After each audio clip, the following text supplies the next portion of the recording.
अंधपुर में चलते हैं।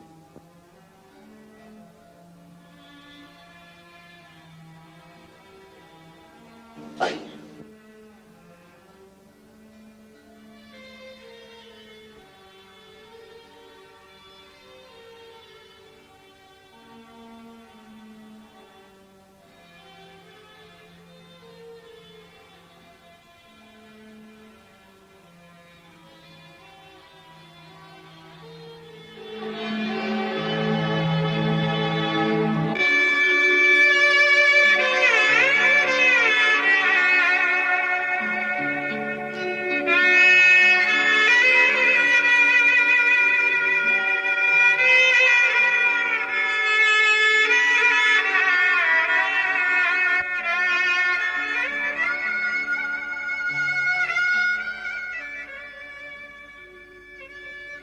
राम,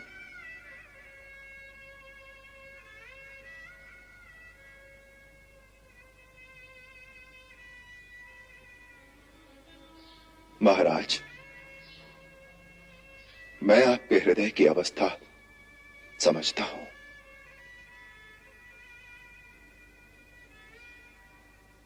एक दुखिया पुत्री के पिता के मन में जो सैकड़ों प्रश्न उठते हैं, वो इस समय आपके मन में भी उठ रहे होंगे। आप वो सारे प्रश्न मुझसे पूछना भी चाहते होंगे कि मेरी पुत्री के साथ जो घोर अन्याय तुमने किया है, वो किस कारण, उसका दोष क्या था? आप मुझ पर अमानुषी व्यवहार और एक निस्सहाय स्त्री पर अत्याचार का आरोप भी लगाना चाहते होंगे, परंतु एक पुत्री का पिता होने की विवशता ने आपकी जिह्वा पर ताला लगा दिया है और आप चाहते हुए भी कुछ नहीं पूछ पाते।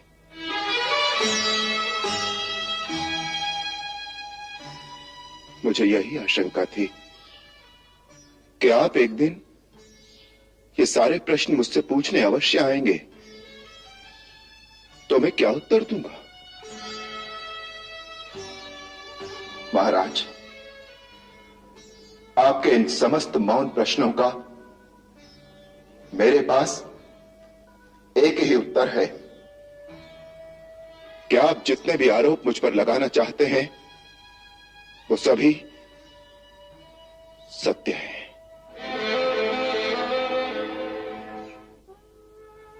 मैं परम दोषी हूं। मैं दोषी हूं आपका, सीता का। मैं अपना दोष स्वीकार करता हूं।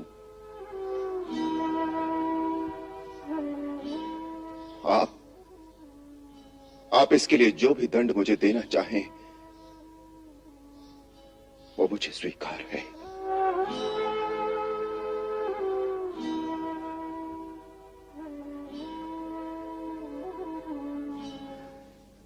राम, दंड तो स्वयं तुम अपने आप को दे रहे हो। इससे अधिक दंड मैं और क्या दूंगा?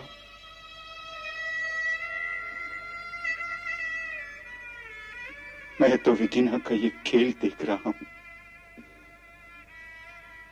कि किस प्रकार एक महामानव उस पाप का दंड भोगता है जो पाप उसने किया ही नहीं।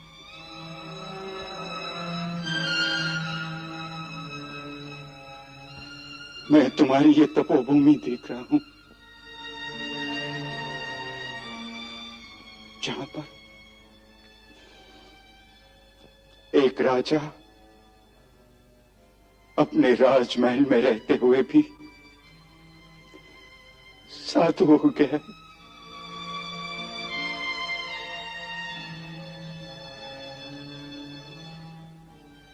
राम, तुम्हारी ये अवस्था से मन में पीड़ा होती है। और जो राजमहल की महारानी होकर निस्सहाय अवस्था में वनों में बारी बारी भटकती फिर रही होगी, उसकी ओर आपका ध्यान नहीं जाता? ये जो तुम सीता को निस्सहाय कह रहे हो, उससे पता चलता है कि तुमने मेरी पुत्री को पहचाना ही नहीं। राम, मेरी पुत्री निस्सहाय नहीं है, उसका सहायक है उसका धर्म। और जिस स्त्री की रक्षा उसका धर्म करता है, वो कभी निस्सहाय और निर्बल नहीं रह सकती।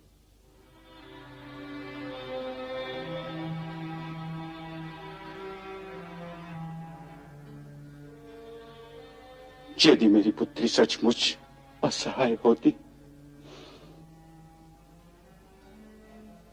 तो उसी दिन उसका पिता उसकी सहायता के लिए आ जाता।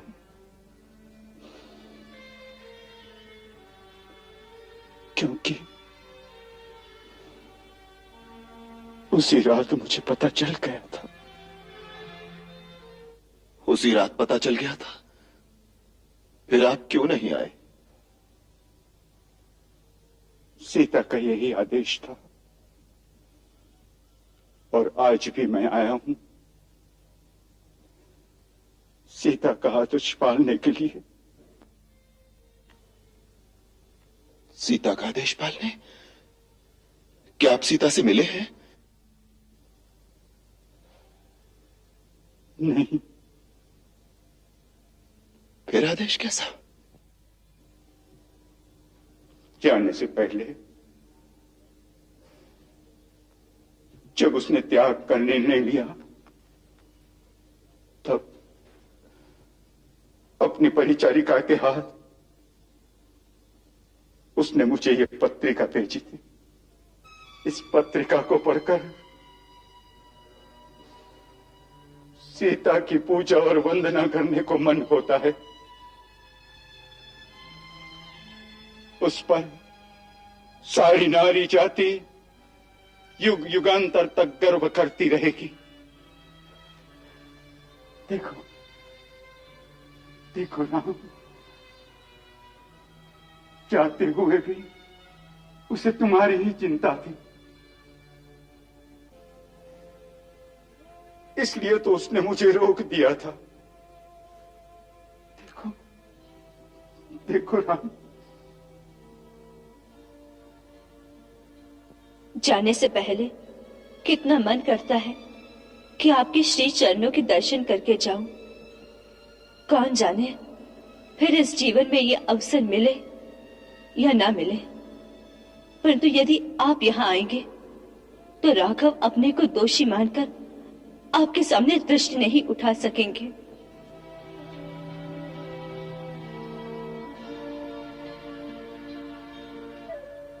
मेरे पति आपके सामने लज्जित हो, ये मैं नहीं सहन कर सकती।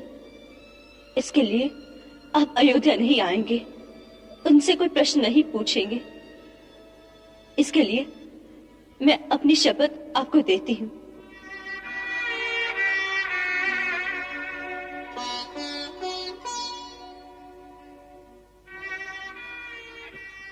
और एक बात की शपथ आपको देती हूँ, यदि आप ये सुने कि मेरे जाने के पश्चात राघव अपने आप को नहीं संभाल सके, तो आप उसी समय अयोध्या आएंगे, उन्हें सांत्वना देंगे। मेरे राम के पास इस समय कोई बड़ा नहीं है, पिताश्री रहे नहीं, माताएं बहुत दूर हैं, बाकी सब छोटे हैं। अपना दुख वो किसे बताएंगे?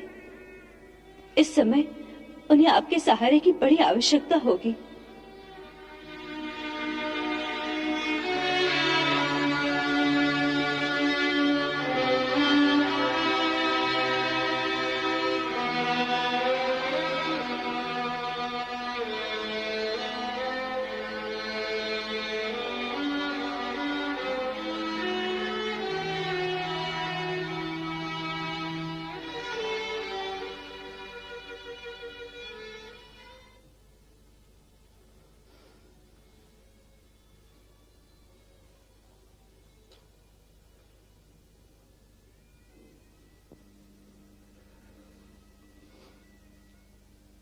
इसलिए जब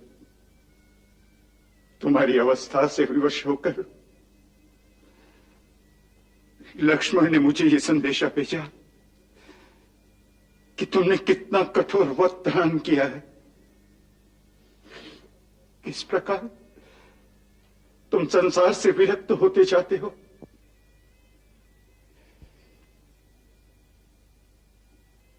तो मुझे आना पड़ा।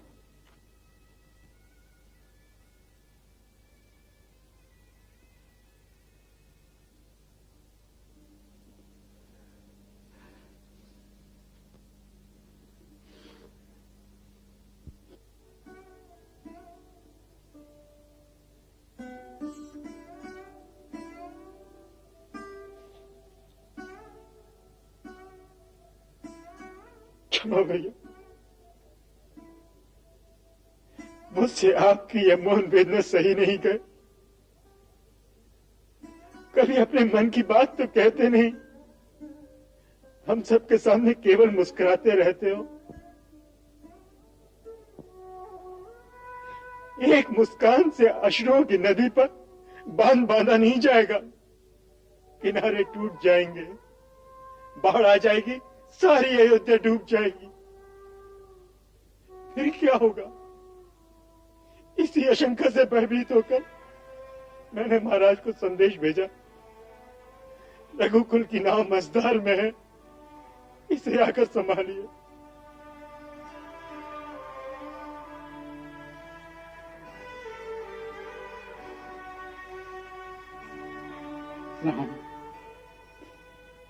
मैं तुम्हें यह कहने आया हूं कि मेरी पुत्री का बलिदान विफल मत करो।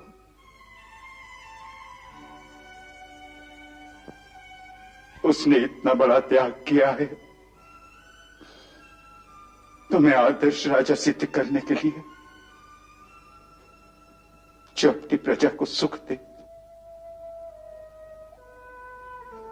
तुम दुख को अपना साथी बना लोगे तो दूसरों को क्या सुख दोगे?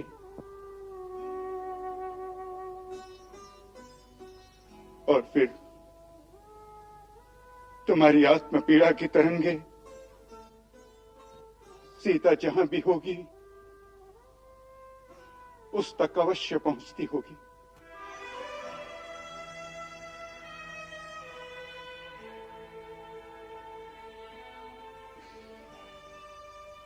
अपनी विवलता से तुम उसे विवल करते रहोगे, क्योंकि पति पत्नी की आत्माएं एक गूढ़ संबंध में एक दूसरे के साथ जुड़ी रहती हैं।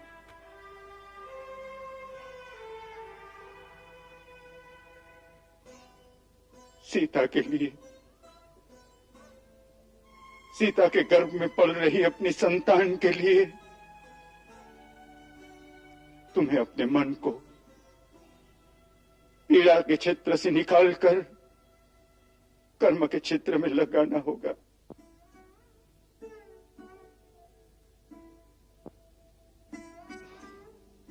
सीता की माता महारानी सुनैना ने भी मुझे तुमसे यही कहने के लिए कहा। माता ने केवल संदेशा भेजा है, स्वयं नहीं आई। ठीक ही तो है, जिस अयोध्या में सीता नहीं, उस मृत नगरी में आकर वो क्या करते हैं? नहीं रानी, ऐसी बात नहीं। वो अवश्य आना चाहती थी, परंतु उसका स्वास्थ्य ऐसी अवस्था में है कि वो पलंग से उठ भी नहीं पाते। क्या हुआ माता को? बेटी का दुख। वो मां है ना, मां से अपनी बेटी का दुख सहन नहीं होता।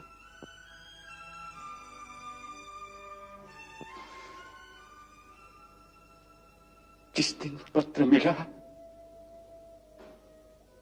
वो अपना कलेजा पकड़कर पलंग पर बैठ गई और आज तक फिर नहीं उठी।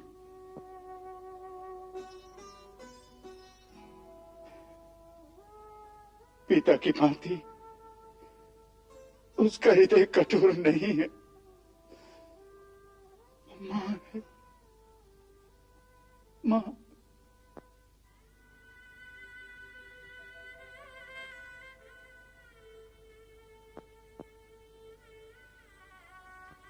मेरे पापों के फलस्वरूप सभी पीड़ा भुगत रहे हैं। वो मेरे लिए क्या सोचती होंगी? कैसा निर्दयी है राम। हमारी पुत्री के साथ इतना बड़ा अन्याय हुआ है, और वो जिसके कारण हमारी पुत्री इतना महान कष्ट भोग रही है, वो 2 घड़ी के लिए सांत्वना देने भी नहीं आया। यदि आपकी आज्ञा हो तो मुझे उनकी सेवा में जाना चाहिए।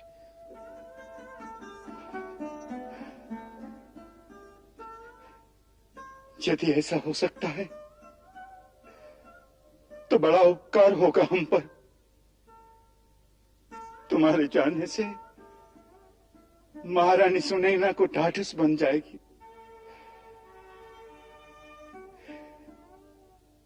तुम्हें देखते ही शायद वो बच जाए। अगर हो सके तो मेरे साथ ही चलो पुत्र, मेरे साथ ही चलो।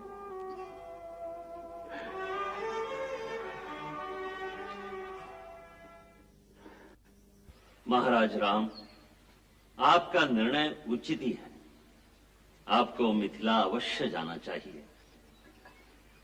आपको देखकर मिथिला वासियों को थोड़ी ढाढ़स बंधेगी। विशेषतया महारानी सुनैना कुछ सांत्वना पाएंगी। आपकी यात्रा सफल रहे। क्या राम आ रहे हैं? हाँ महारानी जी। क्या सचमुच राम आ रहे हैं? हाँ महारानी जी, वो महाराज के साथ नगर में प्रवेश कर चुके हैं। राजमहल में पहुंचने ही वाले हैं। तो जाओ, उनकी अगवानी की तैयारी करो और मेरे लिए पूजा थाल तैयार करवाओ। आपको उठने की आवश्यकता नहीं। आपका स्वास्थ्य ठीक नहीं है महारानी जी। और ये स्वास्थ्य की बात करने का समय है क्या? जाओ, उनके स्वागत की पूरी तैयारी करवाओ। जाओ, अरे जाओ जाओ, उनके स्वागत की तैयारी करवाओ।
सदा सुखी रहो,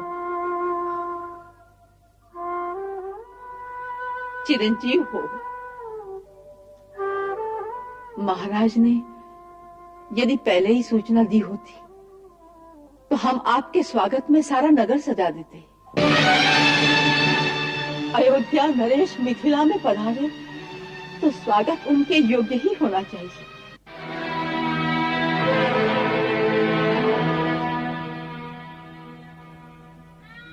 माता, अयोध्या का नरेश नहीं, आपका पुत्र राम आपके पास आया है आपसे क्षमा मांगने आया है।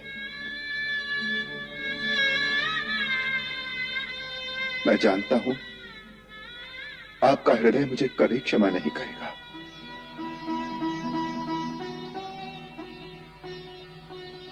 फिर भी इतनी पीड़ा और इतना असीम दुख जो आपके हृदय को पहुंचा है, उसके लिए आप मुझे क्षमा कर दें।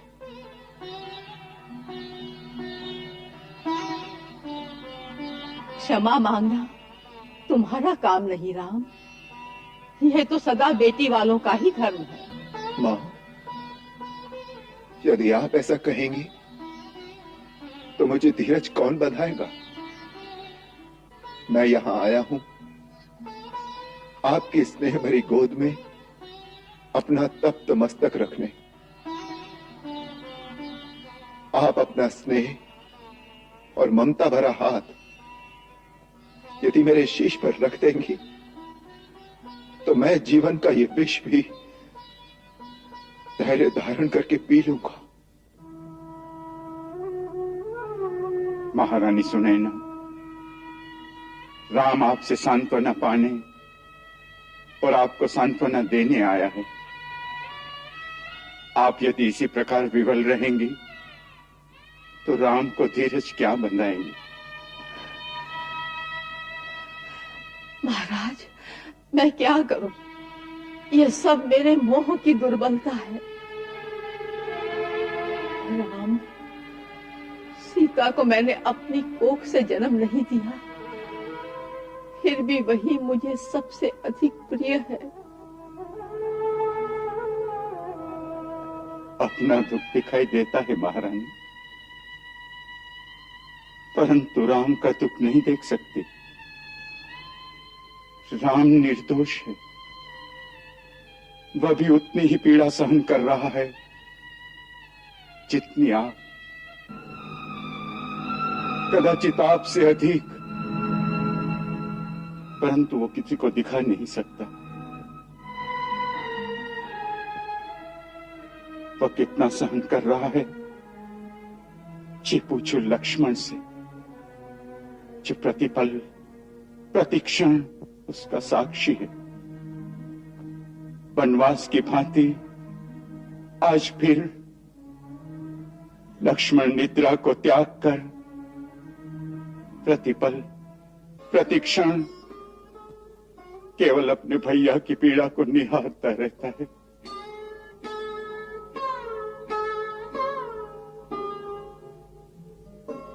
दोनों को आपके ममता भरे आंचल की आवश्यकता है। इन्हें हृदय से लगाकर सांत्वना दो महारानी।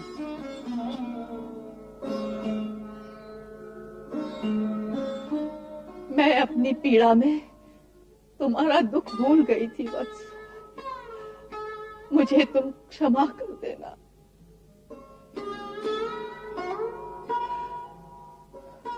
मैं तुम्हारी माँ हूँ, माँ की गोद सदा तुम्हारे लिए खुली रहेगी। वत्स, मैंने तुम्हें और सीता को कभी भिन्न नहीं देखा। मुझे सदा तुम्हारे अंदर सीता और सीता के अंदर तुम दिखाई देते रहे हो। अब तुम ही मेरे राम हो, तुम ही मेरी सीता भी हो, मेरे पुत्र भी तुम ही हो और पुत्री भी तुम ही। माता, आज आपने अपने राम को एक नया जीवन दान दे दिया है।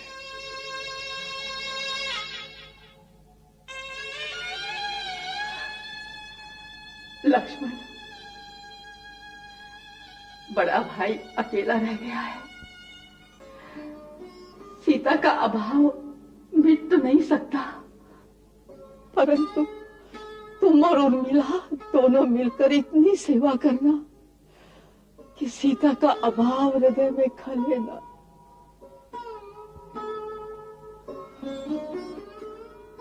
महारानी, अब इन्हें विश्राम करने दो। राम, लक्ष्मण, अपने कक्ष में चलो और थोड़ा विश्राम करो। जाओ पुत्र, जाओ।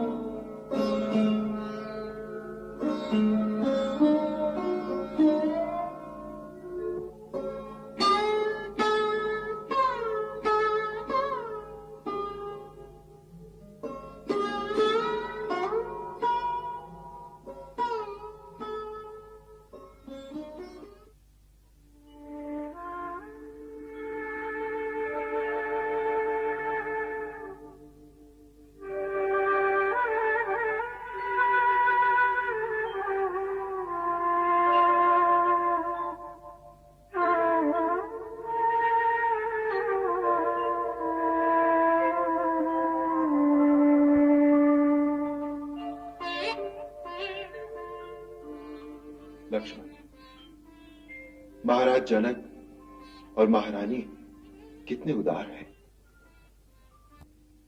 हमें उनसे उदारता की शिक्षा लेनी चाहिए। महाराज की जय हो।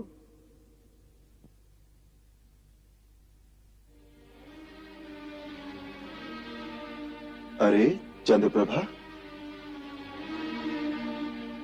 जी महारानी ने कहा है। महारानी जी ने जो कुछ कहा है वो तो बाद में कहना, पहले जो मन में भरा है वो तो कह लो। जब हम आए थे तब तुम्हारे मुख पर इतना रोष था जो तुमसे सहन नहीं हो सकता था।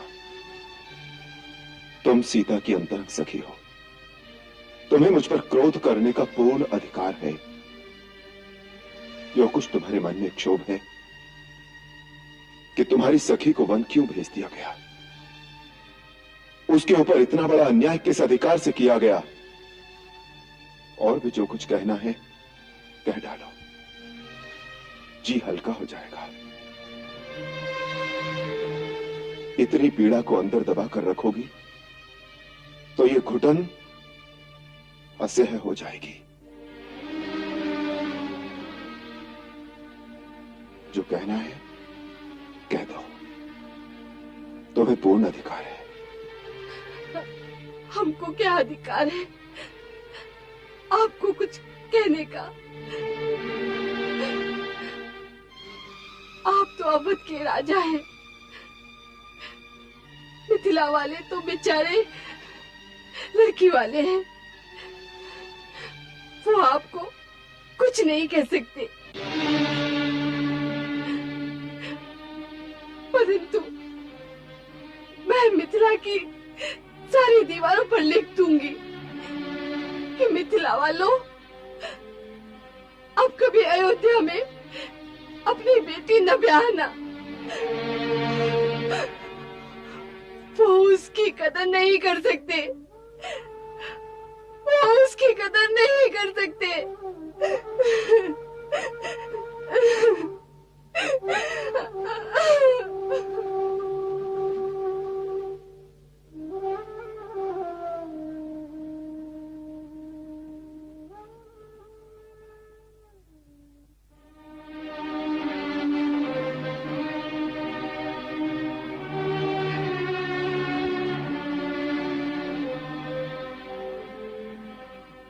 ठीक ही कहती है,